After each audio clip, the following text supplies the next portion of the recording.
Até quando a gente vê essa imagem aqui, né, todos eles reunidos, esse secretário de Cláudio Castro, a gente sabe o quanto Cláudio Castro apoia também Bolsonaro, e eles fazendo justamente as discussões sobre as eleições municipais, é isso que está no jogo.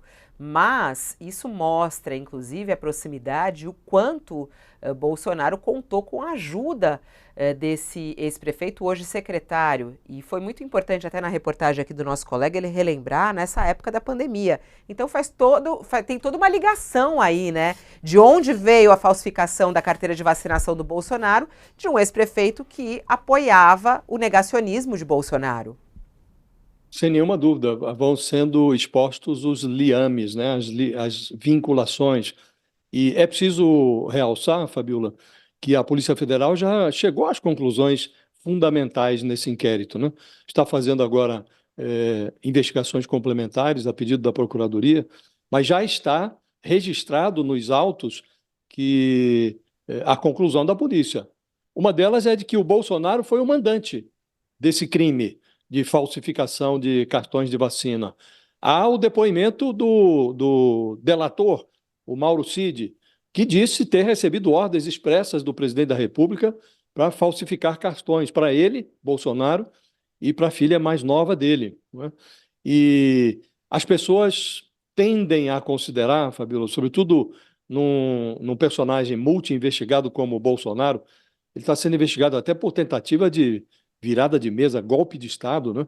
Então, as pessoas tendem a dizer, olha, não, isso daqui é tão menor, um crime como esse, né?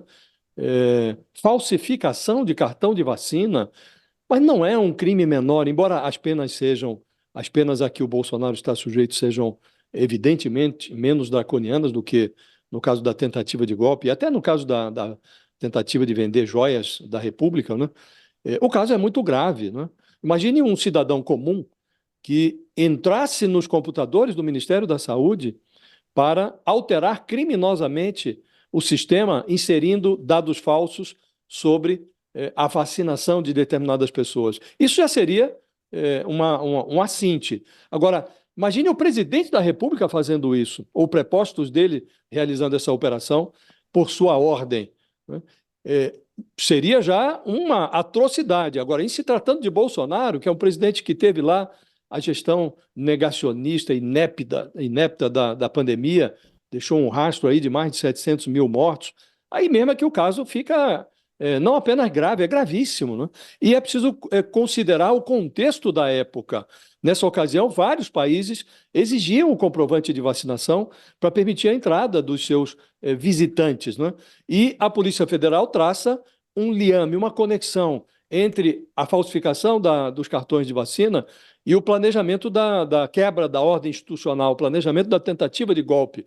Diz a Polícia Federal no seu inquérito que o objetivo desta quadrilha liderada pelo presidente era o de ter à sua disposição documentos que poderiam ser utilizados por ele, Bolsonaro e pelo seu grupo, para permitir que eles tivessem acesso, uma vez iniciado, deflagrada a tentativa de golpe, que eles pudessem ter à disposição essa documentação para cumprir eventuais requisitos exigidos por países na entrada ou na permanência dos golpistas no exterior. Então está tudo já esboçado, o inquérito está. Hoje nós estamos vendo aí duas operações, batida de busca e apreensão, que visam complementar o inquérito, mas o grosso já está lá e não é por outra razão que esse inquérito se encaminha para a conclusão, Fabíola. Já foi concluído, o procurador pediu diligências adicionais e também essas diligências estão aí em fase final.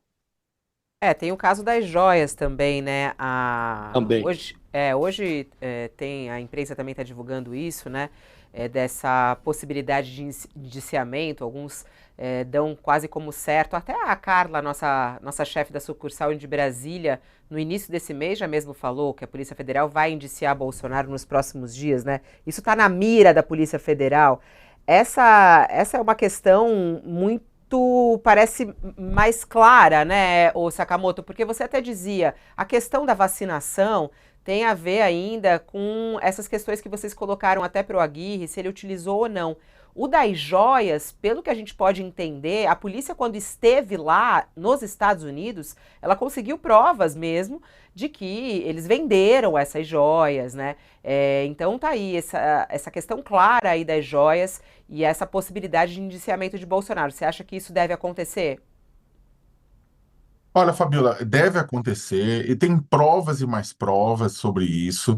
E é uma situação, esse caso especialmente, né?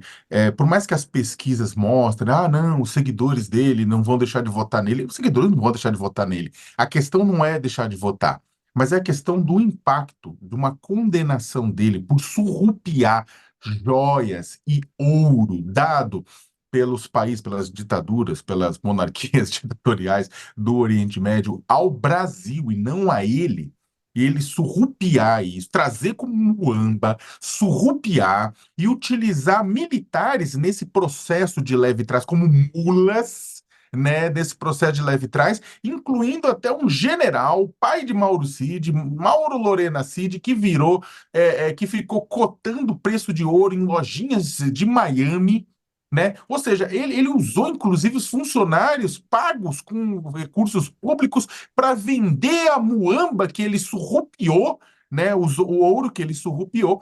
Toda essa história tem um potencial muito grande de pegar em cheio, de reduzir o apoio a Bolsonaro em determinados grupos, inclusive o grupo evangélico. É claro que, junto àquele pessoal da extrema-direita, que, sabe, mais radical, vai, na verdade, apoiar o Bolsonaro mesmo se ele torturar pequenos gatinhos com instrumentos cirúrgicos em público. Agora, o resto do pessoal, tem um pessoal que vota nele por conta do discurso dos costumes, do discurso de comportamento, que fica, assim, horrorizado com a possibilidade do Bolsonaro ser confirmado pela justiça e de Bolsonaro ser condenado por surrupiar ouro, surrupiar joias, né? Para uso próprio, não apenas por conta de que é uma coisa extremamente palpável, porque quando a gente fala Bolsonaro atuou de uma forma irresponsável e contribuiu com mortes na pandemia, é uma coisa aberta. Quando a gente fala mesmo do golpismo do Bolsonaro, apesar de ter sido uma atrás da outra, né? Tem muita gente que fala, não, mas aqui você tem que explicar A e B igual a C, né? O caso da joia é joia. É joia que entrou no bolso dele e não devia entrar. E todo mundo, classe A classe E, sabe o que isso significa. Né? E aí você tem esse grupo, que eu repito, tem esse grupo ligados a grupos evangélicos, que para eles é importante essa pauta, que para eles é importante o não roubarás, né, presente nos Dez Mandamentos, no capítulo 20 do Êxodo, né? Tal como é importante outras histórias do Êxodo, né?